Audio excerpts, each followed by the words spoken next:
Shalom, selamat hari Minggu, selamat berjumpa kembali dalam ibadah online bersama GPDI Bogor.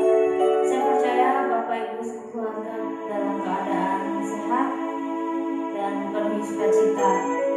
Oleh sebab itu, tiba saatnya kita akan menaikkan ucapan syukur, kita naikkan pujian dan sembah kita kepada Tuhan. Mari kita bersatu di dalam doa. Bapa yang baik, terima kasih Tuhan pagi hari ini untuk kesempatan dan anugerah yang Tuhan berikan sehingga kami boleh berkumpul bersama untuk menaikkan pujian dan sembah kami kepada-Mu. Ya Bapa, saat ini kami akan memulai ibadah kami. Kiranya Tuhan Kau hadir, Tuhan curahkan Roh-Mu atas setiap kami sehingga kami dapat berkuasa memuji dan menyembah-Mu ya Tuhan. Terima kasih Tuhan, Kau berkati setiap keluarga yang di rumah masing-masing bersama-sama untuk beribadah. Kiranya Engkau yang terus menjaga dan melindungi.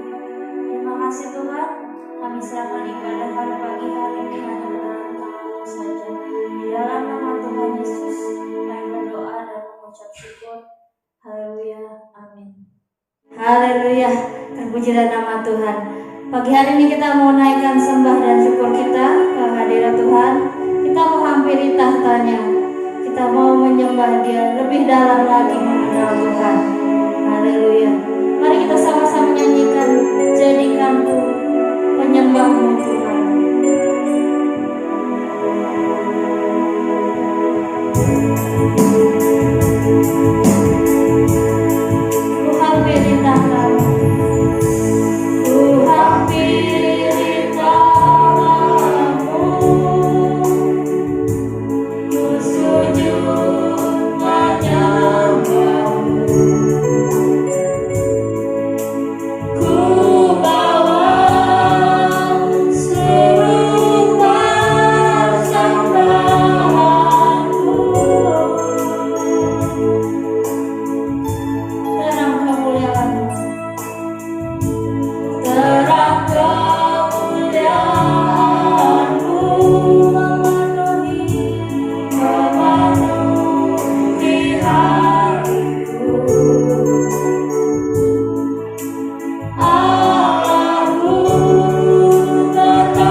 Ku hampiri tahta-Mu. Ku sujud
Dia kekal selamanya. Mari kita puji Dia.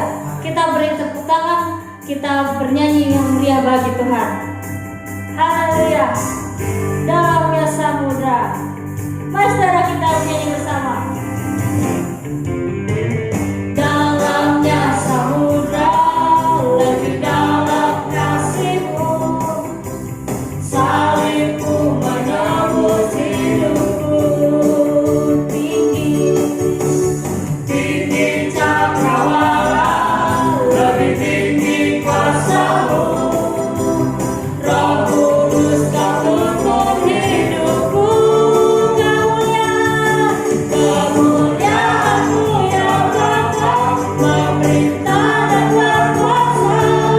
Hanya Engkaulah Raja segala raja.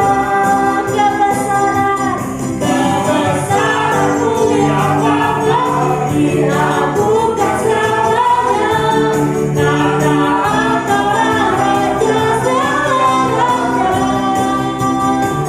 Segala raja, kemuliaan, kebesaran hanya bagi Tuhan. Dia Raja segala raja. Mari kita nyanyikan dalamnya samudra, lebih dalam kasih Tuhan. Amin.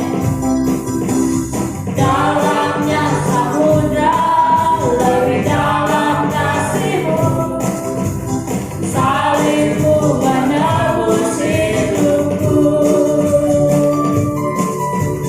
Tinggi cakrawala, lebih tinggi kuasa-Mu. Roh Kudus Kau tuntun hidupku.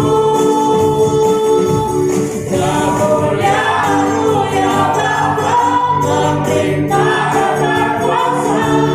Karena Engkaulah Raja segala raja. Kebesaran-Mu ya Bapa, diagungkan selamanya. Karena Engkaulah Raja segala raja. Kemuliaan-Mu ya Bapa, memerintah dan berkuasa. Hanya Engkaulah Raja segala raja. Kebesaran-Mu ya Bapa, diagungkan selamanya. Karena Engkaulah Raja segala raja. Kemuliaan-Mu ya Bapa, memerintah dan berkuasa. Hanya Engkaulah Raja segala raja. Kebesaran-Mu ya Bapa, diagungkan selamanya. Karena Engkaulah Raja segala raja. Kemuliaan-Mu ya Bapa, memerintah dan berkuasa. Hanya Engkaulah Raja segala raja. Kebesaran-Mu ya Bapa, diagungkan selamanya. Karena Engkaulah Raja segala raja. Segala raja, segala raja, segala raja. Haleluya. Masih memuji Tuhan? Amin. Kita tidak boleh lengah ya. Mari kita sambung pujian yang mengatakan alangkah indahnya hidup di dalam Tuhan. Sebab Dia yang mencurahkan berkat yang melimpah bagi kita. Amin. Haleluya. Yesus kedahsyat, kuasa-Nya tidak terbendung. Alangkah indahnya hidup di dalam Tuhan, yang mencurahkan berkat yang melimpah. Alangkah indahnya jalan bersama Tuhan, yang memberikan kuasa untuk menang. Yesusku dahsyat, ku taruh kepadamu. Kau Tuhan yang setia di pihakku.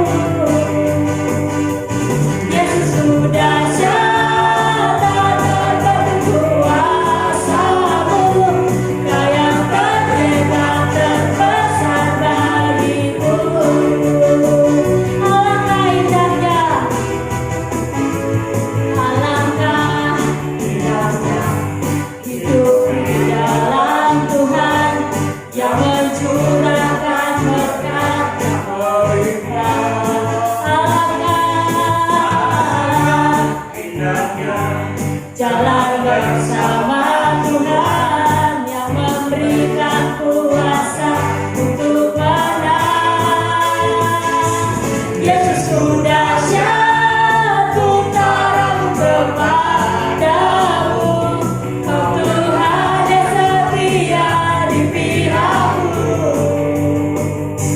Yesus ku dahsyat, tak terperih kuasamu. Kau yang terhebat, terbesar bagiku. Alangkah indahnya bersama Tuhan, hidup di dalam Tuhan. Dia yang mencurahkan berkat. Alangkah indahnya hidup di dalam Tuhan, yang mencurahkan berkat yang melimpah. Alangkah indahnya jalan bersama Tuhan, yang memberikan kuasa untuk menang.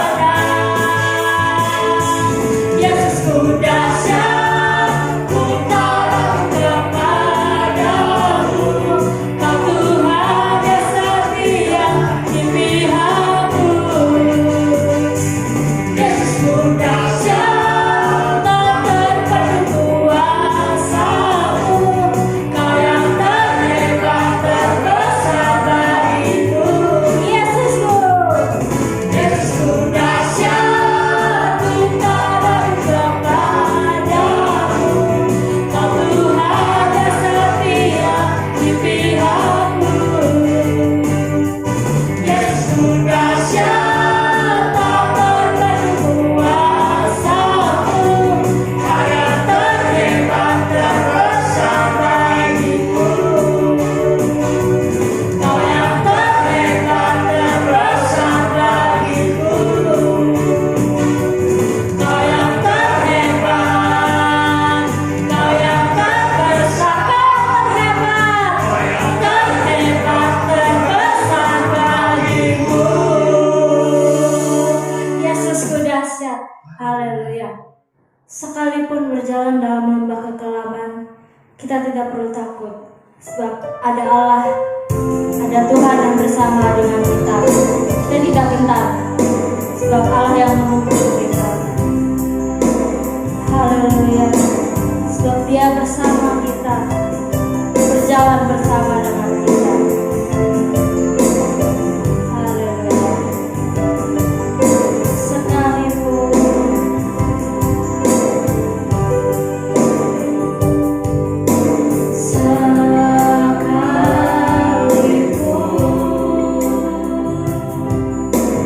ku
doa dan firman saya serahkan kepada Bapak Gembala.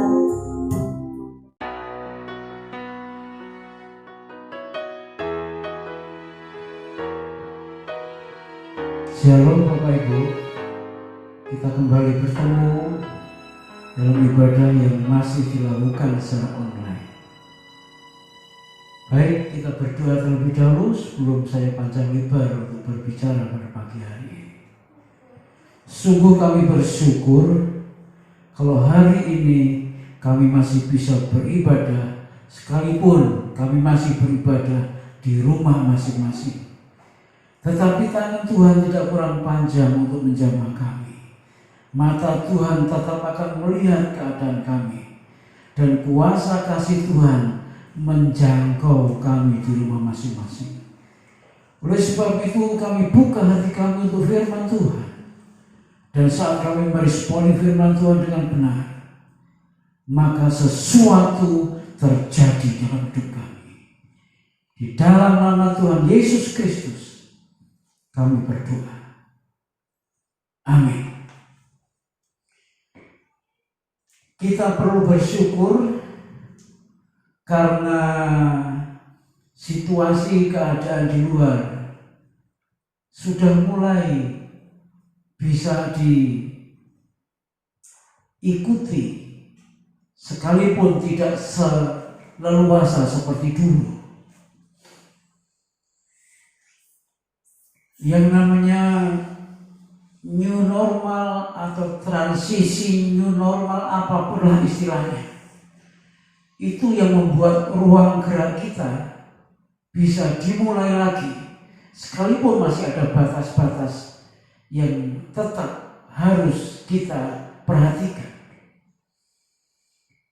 Kita mungkin saudaraku ya, mungkin ini ibadah online yang terakhir, karena rancangan dan rencana kita sejak 1 bulan yang lalu, pada awal Juli di minggu pertama kita akan melakukan ibadah bersama-sama dengan tetap memakai protokol kesehatan.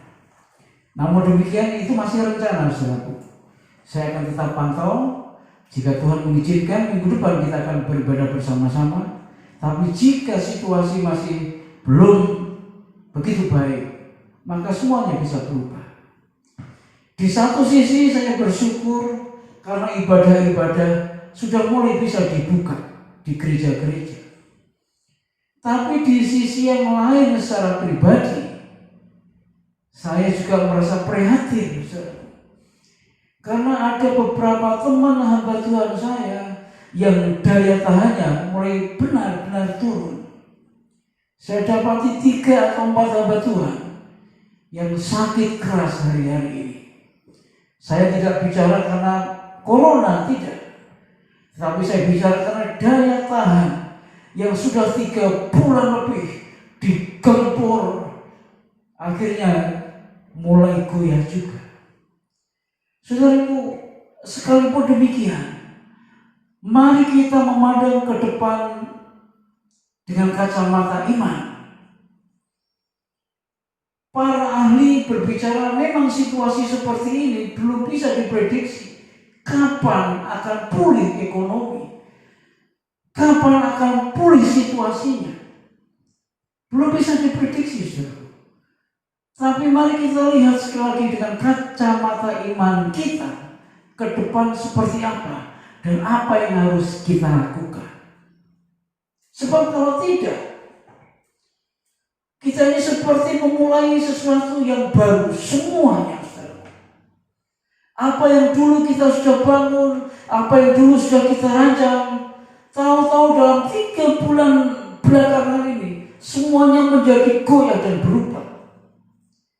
Dan ketika kita mau mulai lagi, ibadah mau mulai lagi bersama-sama, dunia usaha mau dibuka kembali, transportasi akan diberlakukan lagi, semuanya sepertinya akan memulai dari nol lagi. Dan itu tidak mudah. Tapi yang namanya tidak mudah bukan berarti tidak bisa dijalani. Maka dari itu pagi ini saya akan bicara tentang bagaimana membangun masa depan. setelah sekian lama digerus, setelah sekian lama digoncang, setelah sekian lama digempur, ada yang benar-benar roboh, ada yang sudah goyah, ada yang masih kuat. Tapi mari kita memulai lagi membangun masa depan kita dengan kacamata iman. Saya akan baca satu ayat di dalam Ayub pasal 14 ayat 7. Karena bagi pohon masih ada harapan apabila ditebang, ia bertunas kembali dan tunasnya tidak berhenti tumbuh. Bagi sebuah pohon, jika ditebang, mestinya sudah selesai. Tetapi Alkitab berkata akan bertunas. Dan kalau toh tunasnya ditebang lagi, akan muncul tunas lagi. Itulah sebuah harapan. Sekalipun situasi dan keadaan sulit, menjepit, menghimpit, sekalipun langit terasa gelap, tetapi lewat kitab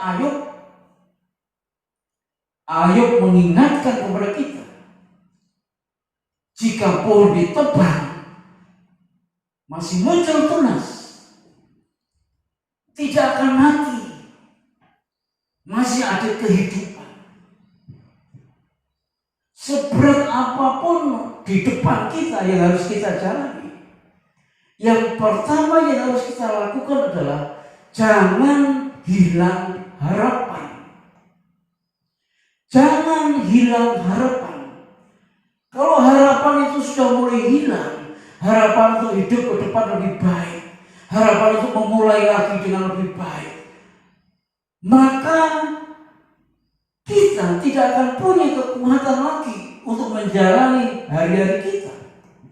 Kalau harapan itu sudah hilang, maka yang ada adalah tindakan kita cenderung ngawur. Kalau harapan itu sudah hilang, tidak ada dalam hidup kita, maka kita tidak punya minat untuk hidup, apalagi berkembang. Maka yang pertama untuk membangun masa depan itu adalah jangan pernah hilang harapan. Kalau pohon ditebang, Ayub berkata akan muncul tunas. Kalau tunas ditebang akan muncul tunas lagi. Itulah harapan untuk hidup. Akan selalu tumbuh. Jika kita sendiri yang tidak mematikan harapan itu. Namun demikian, saudaraku, saya melihat ada banyak orang yang sudah mulai putus harapan. Dan ketika mereka mulai putus harapan, habislah kekuatan mereka. Ketika sakit tidak sembuh-sembuh, mereka putus harapan, hilang semangat. Ketika masa depan kelihatannya sulit dan suram, mereka putus harapan, hilang harapan, sehingga semuanya tidak menjadi lebih baik, tapi justru lebih buruk. Kalau saudara dan saya hilang harapan untuk lebih baik ke depan, maka situasi tidak akan menjadi lebih baik, tapi akan menjadi lebih buruk. Ingat ketika bangsa Filistin menyerbu Israel, 40 hari 40 malam orang-orang Filistin berteriak-teriak menantang orang Israel. Di mana jagoanmu? Di mana pahlawanmu? Kami tantang untuk maju berperang. 40 hari 40 malam diprovokasi, diintimidasi, sehingga orang-orang Israel menjadi ketakutan. Lebih parah lagi, Saul sebagai raja, sebagai pemimpin yang mestinya berdiri dengan tegak dan kuat, dia pun tidak terlihat bertahan hidupnya. 40 hari 40 malam bangsa Israel dihina, diejek oleh orang-orang Filistin. Semua menjadi takut, semua menjadi gentar, dan Saul pun menjadi takut dan gentar. Dan ketika ketakutan itu menghimpit orang-orang Israel, ketika mereka putus harapan mereka, karena mereka menunggu Samuel juga tidak datang-datang sebagai seorang nabi yang akan memberkati mereka, mendoakan mereka, mendorong mereka. Samuel ditunggu-tunggu juga tidak datang-datang. Maka habislah harapan orang-orang Israel. Dan apa yang terjadi? Saul bertindak menyerah. Dia melakukan hal-hal yang dilarang. Tadi saya katakan, kalau pengharapan itu sudah mulai putus dan hilang, orang tersebut cenderung bertindak ngawur. Dan itulah yang dilakukan Saul. Nah, saya bicara tentang yang lain, nama yang lain, bukan Saul tapi Paulus.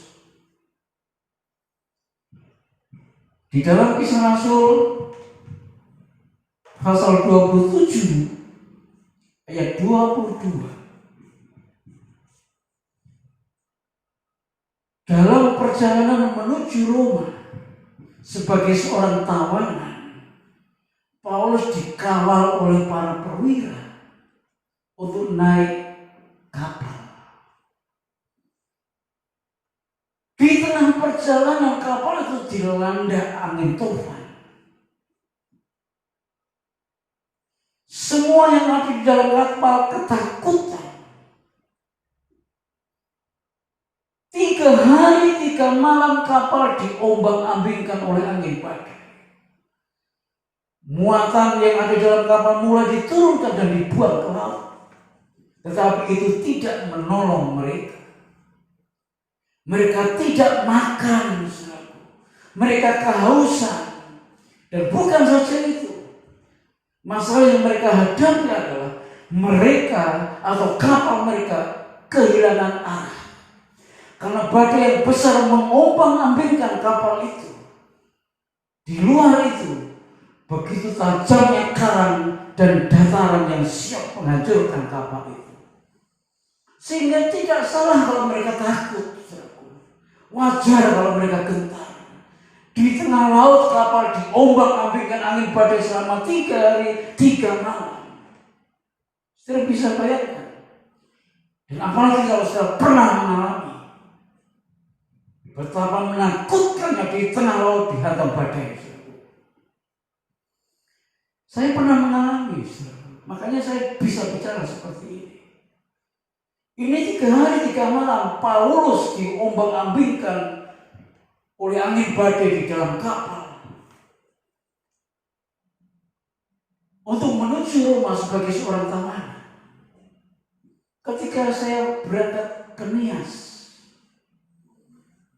naik kapal dari Sibulga, antara bulan Mei, Juli itu gede-gedenya ombak.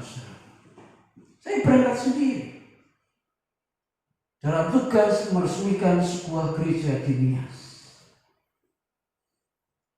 Dan kapal itu berangkatnya hanya 1 hari 1 kali. Berangkat jam 7 dari Sibulga sampai Nias itu jam 5 pagi. Jadi 10 jam. Jangan heran, Mei, Juli itu besar-besarnya gelombang. Dan saya ada di kapal itu. Kapal berangkat sekitar jam 12 malam, kapal itu dihantam badai. Orang-orang mulai berteriak, tolong. Ada yang menyebut nama Yesus. Begitu kencang saudaraku. Begitu ketakutan, termasuk saya juga ketakutan, saudaraku. Di tengah laut dihantam badai. Apalagi Paulus 3 hari 3 malam digoncang begitu keras. Para penumpang kapal sudah begitu kelelahan. dan mereka mulai menyerah. Tapi puji Tuhan, Paulus beda. Di dalam ayat yang ke-22 dikatakan seperti ini. Dalam Kisah Rasul pasal 27 ayat 22.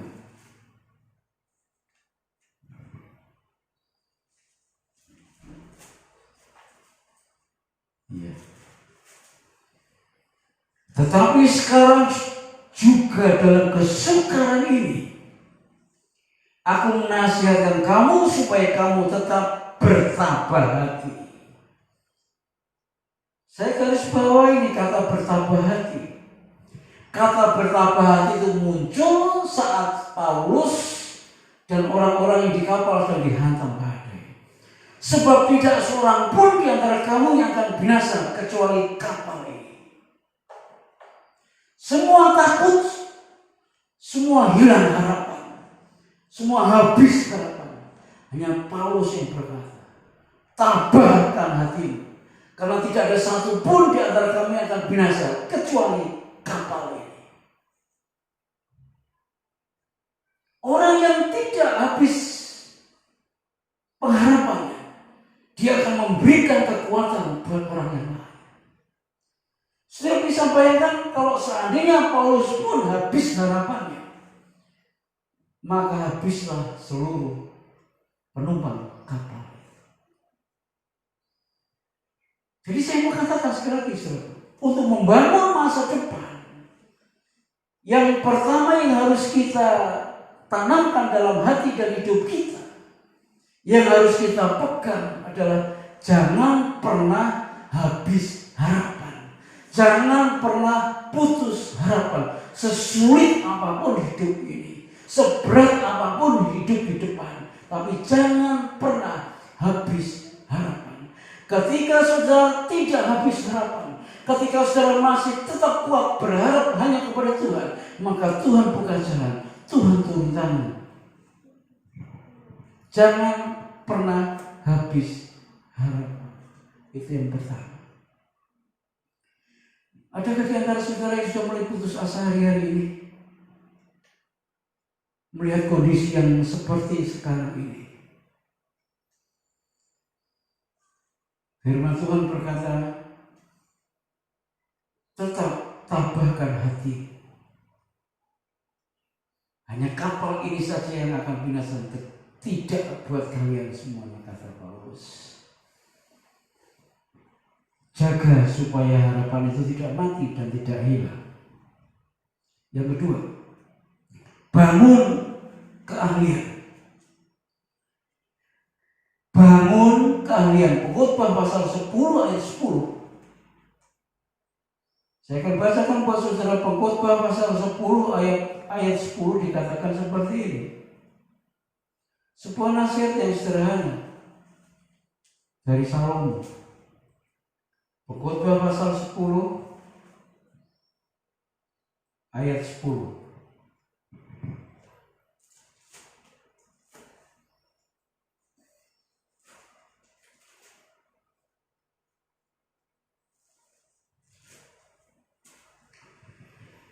Jika besi menjadi tumpul dan tidak diasah, maka orang harus memperbesar tenaga. Tetapi yang terpenting untuk berhasil adalah hikmat. Bangun keahlian. Sekecil apapun keahlian yang Tuhan berikan kepada saudara dan saya, itu harus dipergunakan sebaik-baiknya. Dan jangan pernah puas dengan apa yang ada dalam diri saudara. Dalam arti saudara harus mengembangkan apa yang Tuhan percayakan di tangan saudara. Kalau besi itu sudah tumpul, maka yang terjadi saudara harus menggunakan tenaga saudara lebih besar dari biasanya. Maka besi itu harus diasah. Maka pisau itu harus diasah supaya lebih tajam, sehingga tenaga saudara tidak keluar lebih besar lagi. Itu namanya keahlian, talenta yang Tuhan percayakan kepada kita. Bukan saja harus kita pergunakan, tetapi harus kita kembangkan. Harus kita kembangkan.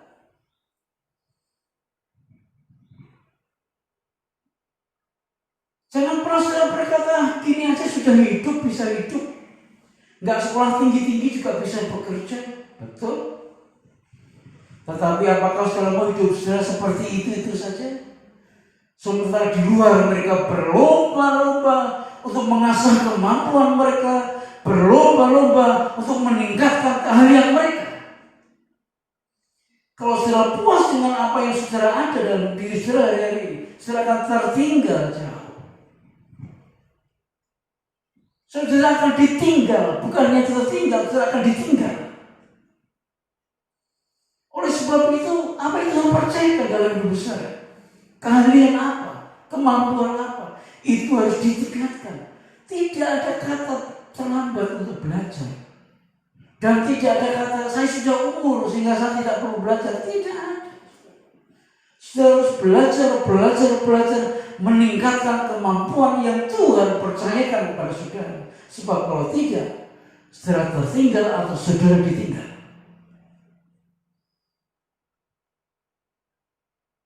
Tahukah saudara bahwa hari-hari yang akan datang,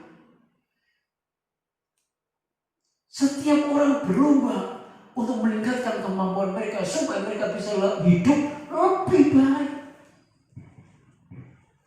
Termasuk gereja. Gereja harus peka. Pelayan-pelayan Tuhan harus peka. Sebab tantangan yang dihadapi oleh gereja setiap waktu berubah. Dan perubahannya semakin berat dan semakin sulit. Kalau dulu tantangannya adalah tantangan iman. Iman saudara digoyah, saudara dihambat. Tetapi bagaimana tentang tantangan yang dihadapi oleh anak-anak yang sekarang itu berusia sekitar 10 tahun ke bawah? Ketika saya memulai gereja ini tahun 1991, tidak sulit mengumpulkan anak-anak kecil untuk sekolah minggu, tidak sulit. Mudah, saudara. Sehingga awal-awal gereja ini anak sekolah minggunya begitu banyak, saudara. Sementara kita belum punya gedung. Tapi jiwa-jiwa tidak terlalu sulit. Anak-anak kecil kalau diajak sekolah minggu dijemput, saya tahu yang jemput salah satunya adalah istri saya yang sekarang. Itu mudah, saudara. Mereka mau, mereka antusias. Bahkan ada orang-orang tua yang belum Kristen, mereka juga mengizinkan anak-anaknya untuk dibawa ke gereja.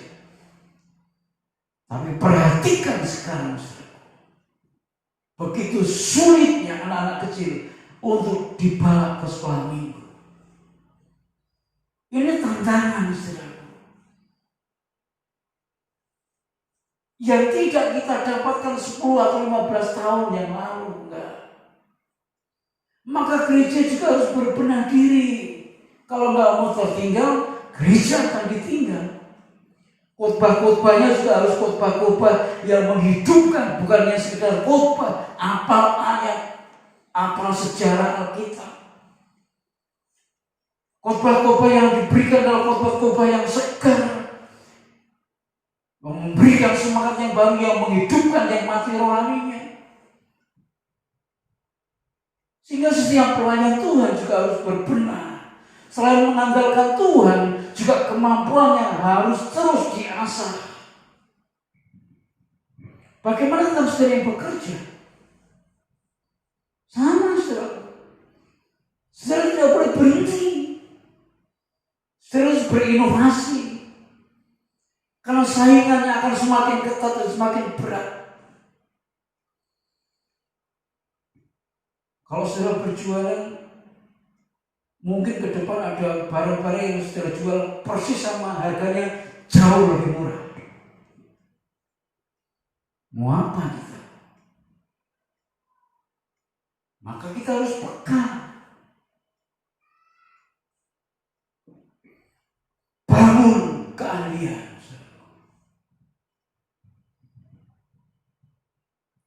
Talenta yang Tuhan beri tidak cukup hanya kita pakai, tapi harus kita kembangkan. Kalau pengen masa depan saudara berubah menjadi lebih baik, bangun keahlian. Dan tanggung jawab orang tua terhadap anak-anaknya. Berikan yang terbaik, sekolahkan di sekolah yang terbaik. Dan Tuhan akan tolong yang lain-lainnya. Itu yang kedua. Yang ketiga, bangun karakter Tuhan. Apa karakter Tuhan itu? Matius pasal 25 ayat 21. Saya akan bacakan buat saudara Matius 25 ayat 21.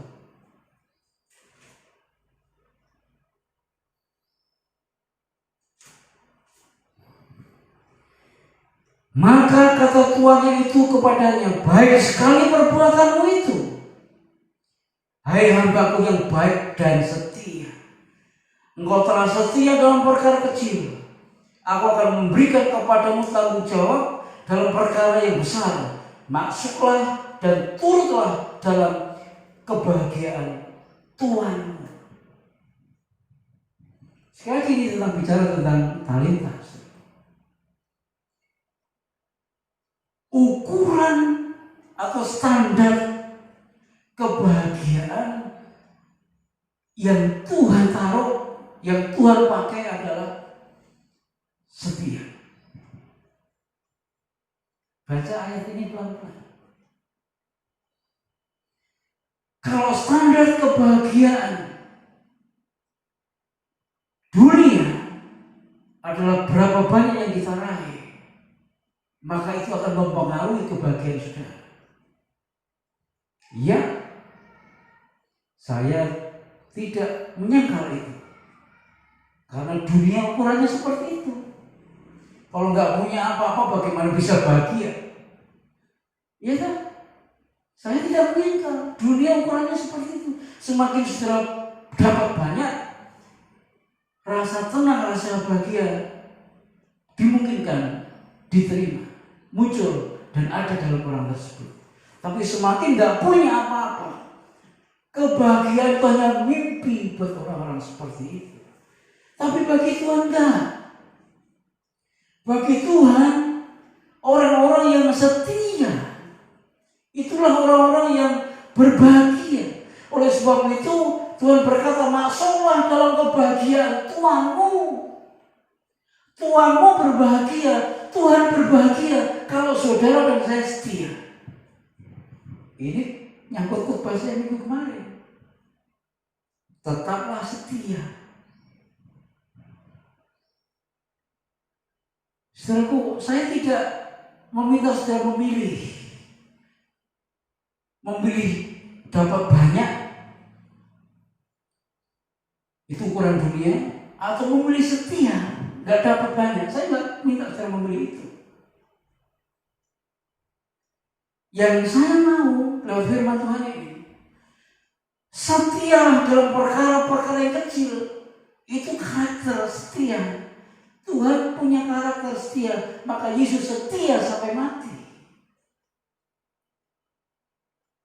Setia dalam perkara-perkara yang kecil, sebab kalau kita setia dalam perkara-perkara yang kecil, bisa bertanggung jawab dengan perkara-perkara yang kecil, bisa mengelola, bisa menangani dengan baik perkara-perkara yang kecil, Tuhan akan percayakan kita perkara-perkara yang besar.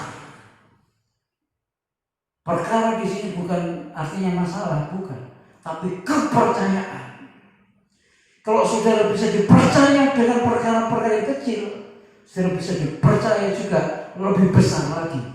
Itu maunya Tuhan. Tapi kalau saudara tidak bisa dipercaya dengan perkara-perkara yang kecil, bagaimana mungkin Tuhan akan memberikan kepada saudara, mempercayakan perkara-perkara yang lebih besar buat kita semuanya? Mustahil. Bangun karakter Allah, kesetiaan. Kalau saudara ingin masa depan saudara lebih baik, kita bangun karakter Allah. Setia. Setia dalam perkara-perkara yang kecil. Apapun itu, kerjakan, lakukan dengan sungguh-sungguh seperti sudah melakukannya untuk Tuhan. Ke depan akan menjadi lebih baik. Kalau kita mulai membangun kehidupan lewat apa? Jangan pernah menyerah. Bangun keahlian. Bangun karakter Tuhan. Diberkatilah setiap kita yang mau berubah. Yang mau diubahkan. Orang yang mau diubahkan, orang yang mau berubah, dia bisa hidup dalam segala situasi dan dalam segala zaman. Orang yang mau diubahkan, orang yang mau berubah, dia juga akan memperoleh perubahan-perubahan hidup yang semakin lebih baik. Jangan pernah menyerah. Bangun keahlian, bangun karakter Tuhan. Lakukan itu. Maka hari yang akan datang, hari depan, akan menjadi lebih baik. Buat kita, buat keluarga kita, buat pekerjaan kita, buat gereja kita. Tuhan memberkati. Terima kasih Tuhan. Jangan biarkan kami berdiam diri saja. Jika ada di antara kami yang sudah mulai putus asa, biar Tuhan bangun kembali kepada mereka kepercayaan. Untuk mereka boleh melihat ke depan, masih ada harapan. Ayub pernah berkata, kalau pohon ditebang dia akan mengeluarkan tunas. Kalau tunas itu ditebang, tunas itu juga akan mengeluarkan tunas. Ada harapan untuk terus hidup. Oleh sebab itu hidupkan bagi mereka yang sudah putus harapan. Bagi mereka yang sudah puas dengan keadaan. Tuhan akan mempercayakan perkara-perkara kepercayaan lebih besar.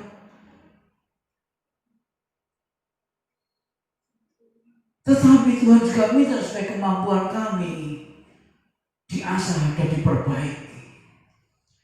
Kami melihat dunia terus berkembang dan kami juga harus berkembang. Sebab kalau tidak, kami akan ditinggal dan tertinggal. Kami mau membangun karakter Allah, setia. Karena Tuhan senang melihat orang-orang yang setia. Tuhan mencari orang-orang yang setia. Jika Tuhan percayakan hal-hal yang kecil, biarlah kami setia dalam perkara yang kecil. Kami tangani dengan baik, kami kerjakan dengan baik, kami selesaikan dengan baik. Dan jika kami bisa dipercaya dengan perkara-perkara yang kecil, Tuhan akan mempercayakan kepada kami kepercayaan yang lebih besar. Kami melihat masa depan jauh lebih baik jika kami mau berubah dan mengubah cara hidup kami. Tolong kami semuanya Tuhan, supaya ke depan kami bisa lebih baik lagi. Di dalam nama Tuhan Yesus Kristus kami berdoa. Amin. Tuhan memberkati.